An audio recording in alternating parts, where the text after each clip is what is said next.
In the previous classes, we started learning the rural economy. Rural means the villages, and it also talks about the village people. And we also learn about the meaning of rural economy, rural development, need for rural development, and the features of rural economy and other things. And the previous video you learned rural poverty, isn't it? Below poverty line, BPL, and how much of calories need or requires a person to meet his day-to-day work, energy, 2400 calories. If a person, one who doesn't get 2400 calories per day, he is considered to be living under the below poverty line. And also I told it's an imaginary line which talks about the intake of the people. And today we are going to learn the rural unemployment. So the poverty and the unemployment are the major problems of the developing countries. Both poverty and unemployment are considered to be the crucial items or the major problems of developing countries. Poverty already we have learned. Today we are going to learn about the unemployment. First, let me tell you what is employment. A person who is willing to work and able to work at fair wage is called employment. On the other hand, a person who is willing to work, able to work, do not get any job at fair wage is called unemployment. A person who is willing to work and able to work, do not get any job at fair wages, this is important, is called an unemployment. If you see India, 7.8% of people are rural unemployed, and in the urban areas it is 10.1%. If you see in India as a whole, 8.5% of people are unemployed. They are not doing any job. They are unemployed.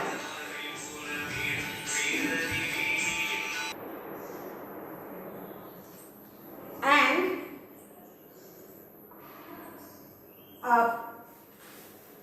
3 persons altogether, they worked on the jobs and they got Nobel Prize in the year 2010.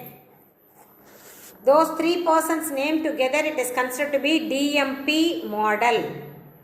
D refers to Peter Diamond and M refers to Dale Mortensen and Christopher Pistorius. The three people, they studied about the jobs and they received a Nobel Prize for the regulations, the economic policies and affect unemployment and job vacancies and wages. So this may be asked in one word questions, girls. So study this. And we learnt about the rural unemployment and urban unemployment, and altogether how much of people are unemployed in India. Now, the unemployment in India are categorized in 3 types. There are 3 types of unemployment seen in India. One is open unemployment, concealed or under unemployment, seasonal unemployment. Now let us see one by one in detail. What is the meaning for open unemployment? This type of unemployment can be identified. It is visible. It is very clear that the particular person is not doing any job. He is unemployed. So the identified persons are there in the open unemployment. Mostly the people of agricultural laborers, rural artisans and literate persons are included in the open unemployment. நல்லா படிச்சிருப்பாங்கடா வீட்டில் இருப்பாங்க வேலைக்கு போகாம. So அதான் unemployment. Agricultural laborers. So this kind of unemployment which can be identified is called open unemployment. And underemployment or disguised unemployment. This also I already taught you. What do you mean by that? Excess manpower, additional labors. I already told you, if a land requires 50 labors to get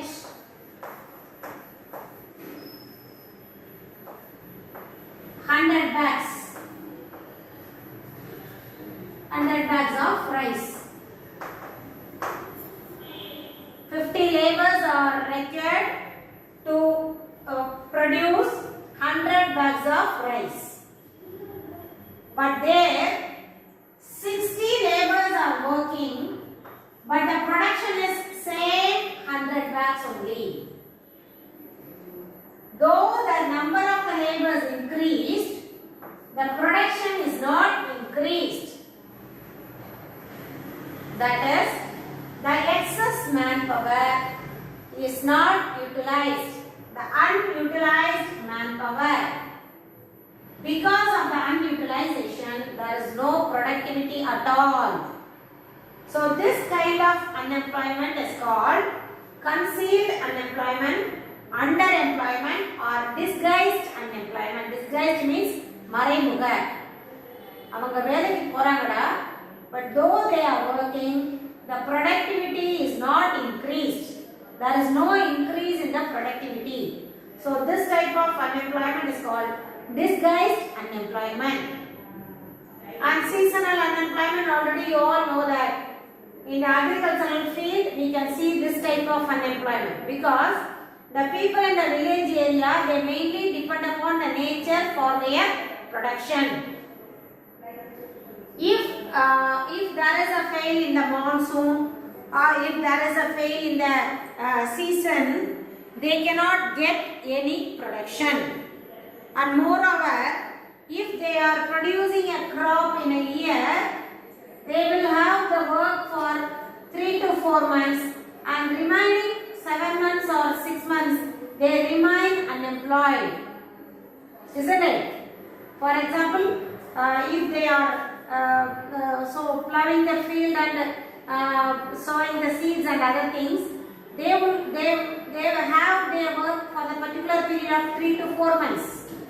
The remaining 7 to 8 months they still remain unemployed. So those kind of unemployment is called seasonal unemployment. It can be seen visibly in the agricultural field. And then according to the Agricultural Labour Inquiry Committee, the extent of the unemployment is average of 82 days of unemployment in a year for 84% of agricultural labor. And then now we are going to see the causes for rural unemployment. Now let us see the causes for the rural unemployment. 6 they have given. First one, absence of skill development and employment generation. Second one, seasonal nature of agriculture. Third, lack of subsidiary occupation. Fourth, mechanization of agriculture. Capital intensive technology.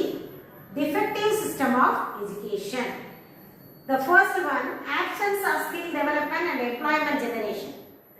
The government failed to give required training for the people, rural area people.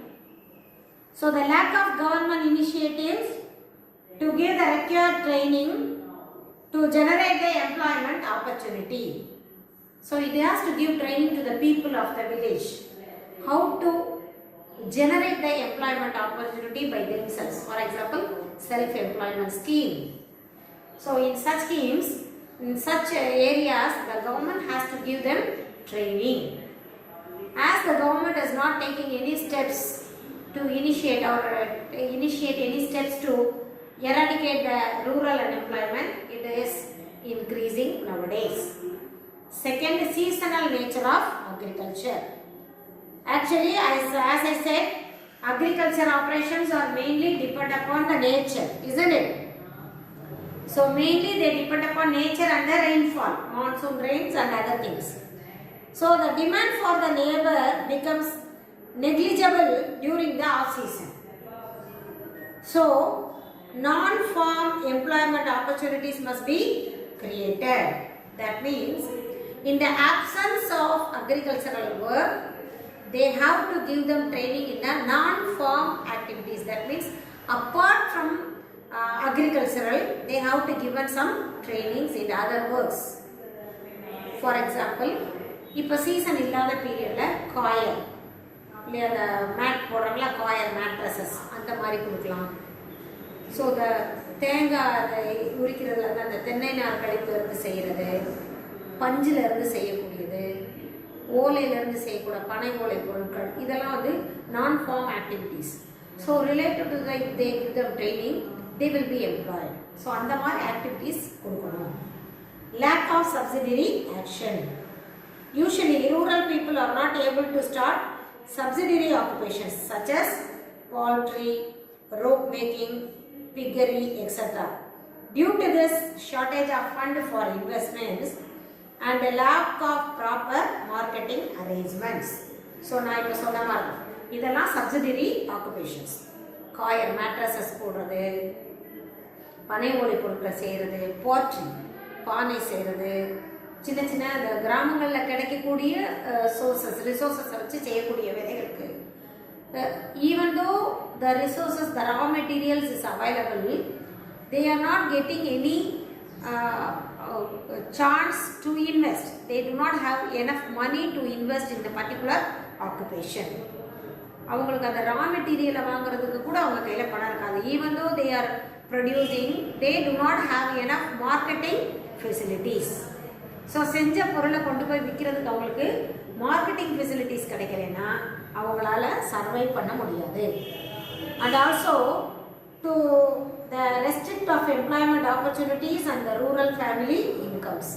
So the government it has to arrange fund for these people. So they are paying a huge interest to the local money lenders. They are unable to get loans from the formal sources. So அவங்களால investment பண்ண முடியும். Local மணி லெண்டர்ஸ்ட்டை வாங்கி அவங்க invest பண்ணால் கூட they cannot invest in a high amount. So those things should be arranged by the government. And the mechanization of agriculture, இது வந்து nowadays it has been increased இல்லையா. The landlords are the principal source of employment to the farm labor, isn't it? Mechanization இப்போ now ploughing, irrigation, harvesting, threshing இதெல்லாமே it has been reduced because of the modern technologies. So tractor வச்சு உழுதுறாங்க, கருது அறுப்புக்கு machine, அதை segregate பண்ணுறதுக்கு machine, everything is done by machines. So the people, the huge manpower is not utilized in the agricultural field. So there is much unemployment. And capital intensive technology, the private industrial sector, they are found in only the urban areas and they are not creating any employment opportunities in the rural areas. இல்லையா, இப்போ நமக்கு city சைடில் இருக்கிறவங்க they are ready to invest, but they are not investing in the rural areas. They are investing in the urban areas which the business is going very smooth. இல்லையா, எங்கே நல்ல investment பண்ணுறதுல எங்கே அவங்களுக்கு நல்ல ப்ராஃபிட் கிடைக்குமோ, நல்ல டிவிடெண்ட் கிடைக்குமோ அங்கே தான் இன்வெஸ்ட் பண்ணுறாங்க. They are not investing in the rural areas. So இந்த மாதிரி இருக்கிறதுல the government has to establish firms to absorb the surplus land power, labor power. So அந்த மாதிரி எக்ஸஸாக இருக்கக்கூடிய இடத்துல இருந்து சர்ப்ளஸ் மேன் பவர் எடுத்து கவர்மெண்ட் யூட்டிலைஸ் பண்ணிக்கணும். Then defective system of education. The present system is aggravated the rural unemployment problem because large number of degree producing institution has comes in recent year. They are also getting the degrees but they should not be awarded on the basis of the skill they required, isn't it? நிறைய colleges, if you consider the engineering colleges, more than 400 engineering colleges are there in Tamil Nadu. 250, I think 250 to 400, I think so. So every year number of students are coming out. Passing out students நிறைய பேர் இருக்காங்க. All the people, they are not getting jobs on the based on their skills, இல்லையா? அவங்க கிட்ட இருக்கிற திறமைக்கு தக்கன அவங்களுக்கு என்ன கிடைக்கிறது இல்லை. They are not getting jobs. So the education system is itself its defect. It is not giving the life skill education, இல்லையா? வாழ்வாதாரத்துக்குரிய கல்வியை அது கற்றுக் கொடுக்கறது கிடையாது. ஏட்டுக்கல்வி சிறை கறிக்குதவாதுன்னு சொல்லுவாங்கள்ல, ஏட்டு சுரக்காய் கறிக்குதவாது. அது மாதிரி ஏட்டுக்கல்வியாக மட்டும்தான் இருக்குது நமக்கு. அது ப்ராக்டிக்கல்னு பார்த்தோன்னா there is no practical importance to the education. Present எஜுகேஷனுக்கும் ப்ராக்டிக்கல் லைஃபுக்கும் என்ன இல்லை, சம்மந்தம் இல்லாமல் இருக்குது. Number of engineers are coming out every year, but they are not getting jobs as per their skill. So number of unemployment has been increased nowadays. And what are the remedies for this rural unemployment? What should steps to be taken? First one, subsidiary occupations. So to reduce the seasonal unemployment, they should be encouraged and to adopt subsidiary occupations such as pottery, coir making, rope making. So அந்த மாதிரி subsidiary work encourage பண்ணணும். And also the government has to provide them loans for their investment. And rural work programs such as construction and maintenance of roads, digging of drains, canals, etc. should be planned during the off season, இல்லையா? இந்த குடிமராமத்து பணின்னு இப்போ சொல்கிறாங்க இல்லையா? ஆறு கிணறுகளை தூர்வாடுறது, கால்வாய்களை தூர்வாடுற பணி, அங்கே இருக்கக்கூடிய அந்த சீமக்கருவேல முள்ளெல்லாம் வெட்டுறது, இதெல்லாம் rural works program. So during the off season, if there is no work in the agricultural field, the people can be utilized in these works. ரோடை மெயின்டைன் பண்ணுறது, அங்கே இருக்கிற களை செடி கொடிகளை வெட்டுறது, இந்த 100 நாள் வேலை வாய்ப்பு திட்டம்னா அதில் வந்தது அந்த ரூரல் ஒர்க்ஸ் ப்ரோக்ராம் தான் வந்தது. So when they are not getting any job in agriculture, they can switch on their work to this rural works program. So இந்த மாதிரி 100 நாள் வேலை வாய்ப்பு திட்டம் அந்த இதுக்குள்ளே அவங்கள இன்வால்வ் பண்ணிக்கலாம். Then irrigation facilities, the mainly agriculture is mainly depend upon rainfall and monsoon rains, I told. So if there is no rain, they cannot do any cultivation at all. So the government has to provide them with irrigation facilities so that those 4 months also they will get job. At least 4 months they will get job. And rural industrialization, to provide a new employment opportunities, new industries should be started in the rural areas instead of urban areas. Investment should be done in the rural areas. Only then the people also be employed, and the new field of employment also change the attitude of the rural people towards work, isn't it? They will also be skilled. They also become skilled, and if they give the training, they will become a huge manpower. So the investment should be done in the rural areas so that the rural industrialization will be increased. People also will become increase their standard of living. And technical education, as I said, தொழில் கல்வி சொல்றோம்ல, technical oriented education should be given to them. சும்மா அதை பக்கப் பண்ணி எழுதுகிற அந்த system இல்லாமல் வாழ்க்கை கல்வி என்ன, வாழ்க்கை அவங்க வாழ்வாதாரத்துக்கு உண்டான கல்வி, வொகேஷனல் கல்வி சொல்கிறோம்ல, தொழிற்கல்வி should be taught in the schools. So the education system should be changed. Only then we can eradicate the rural unemployment. And the next one is rural industries.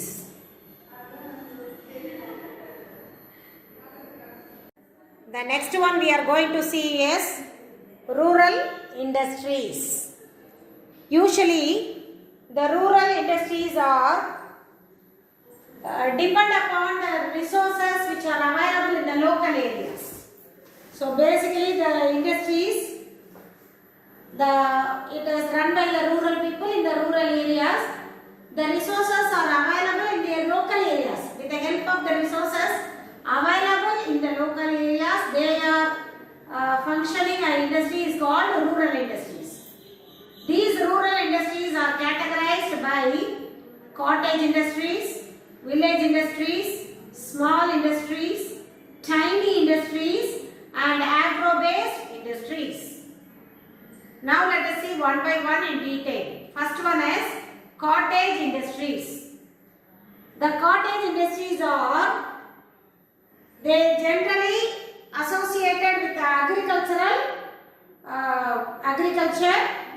and they also provide them the part-time or full-time jobs to the people living in the rural areas. So usually the cottage industries are associated with agriculture. So the people in the rural areas, they can participate in they can employ either in the part-time or full-time. And it is also carried out by the artisans in their homes. So there is no separate plant or a particular place for the work. Usually the people, they do in their home itself. They invest in their own risk. Whether it is profit or loss, they only bear. Both they have to bear. So with their own risk and own benefits, in their own place, they used to run this business, industries. And they also combine the work with other regular jobs. So side by side they can do. If they are going for work in the outside also, in the morning time they will go for the work, and in the evening time they will do this work. For example, கிராமப்புறங்களில் நீங்கள் பார்த்துருப்பீங்க, PT சுற்றுறது சொல்லுவாங்க. அப்புறம் அந்த கூட இந்த சின்ன சின்ன ஒர்க் அவங்க பகலில் காட்டு வேலைக்கு போயிட்டு வருவாங்க. or else daily they will go for a job in the outside, and during the evening time they will do this work. So there is no separate place is required for doing this work. The தீப்பெட்டி சாத்தூர் சிவகாசி பக்கம் நீங்கள் பார்த்துருப்பீங்களா, they used to do the matchbox. And the matchbox work, morning they used to go for the work in the outside. During the evening time or during their leisure time, they used to do their work. So அந்த மாதிரி industries na cottage industries. So no outside laborers will be appointed for their industry. Sometimes the people, the owners, they will do the work in their home. There is no separate place, there is no separate office, there is no separate industry. They do their own risk and own home, and no outside laborers. So laborers will not be appointed from the outside. The people themselves, the family members, they themselves do the work. Usually this kind of industries are hereditary or doing by generation. People in the rural areas, sometimes their forefathers maybe started their business. It will be continued by the generation by generation. Usually these type of cottage industries are done by the people generation by generation, and moreover there is no electric power is required for this kind of industries. For example, making that puppet, we usually say that, isn't it? Appolo cheyradu, தீப்பெட்டி ஓட்டுறது, இதுக்கெல்லாம் என்ன தேவையில்லை. We don't need the electric power. So there is no requirement of electricity, and usually they sold it in the local market itself. There is no requirement of foreign market or a very big market to sell their goods. They even sold in their area itself. So this kind of industries are called cottage industries. And the next one is village industries. Usually the village industries are traditional in nature and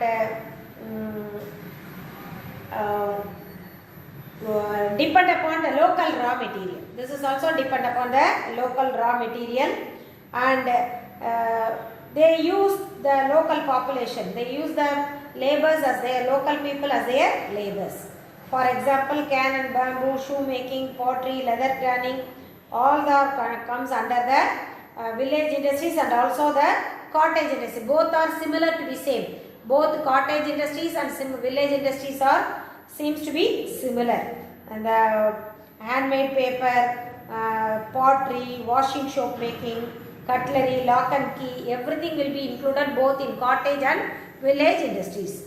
The next one is small scale industry, SSI, small scale industries. Usually this type of industries are located nearby urban areas. It's neither located in the rural nor in the urban, but it is almost nearby the urban areas.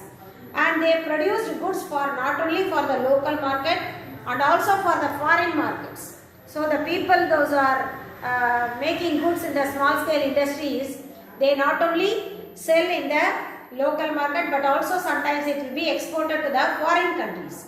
So and some examples for small scale industries are soap making, footwear, electric fans, handloom weaving and other things.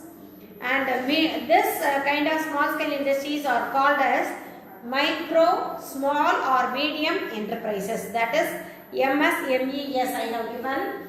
This denotes that micro, small, medium enterprises. This act was passed in the year 2006. So this act talks about the small scale industries and its works. And it is also categorized different scale of industries on the basis of investment in plant and machinery, and also in case of manufacturing industries on the base of investment and equipments, and also in the service sector industries. So this act categorizes which type of industry, whether it is a micro industries or small scale industry or medium industries or medium enterprise. These things you have studied in your commerce, I think so. Just remember that what is micro, what is the investment limit for micro industries and small industries and also medium sized industries. And the next one is agro-based industries. Agro-based industries are based on the processing of agricultural produce. So almost all the agro-based industries, they depend upon the raw material on agriculture. And these industries, they tend to develop the household settlements around them, and also they employ more laborers on the regular basis. So if it is an agro-based industries, the people in the area surrounding in that particular industry, people will do their settlements there, and they can also get employed in the particular industries. And it is organized as a cottage scale industry, small scale industries or large scale industries. The example for agro-based industries are textiles, sugar, paper, vegetable oil, etc. So these are the types of rural industries.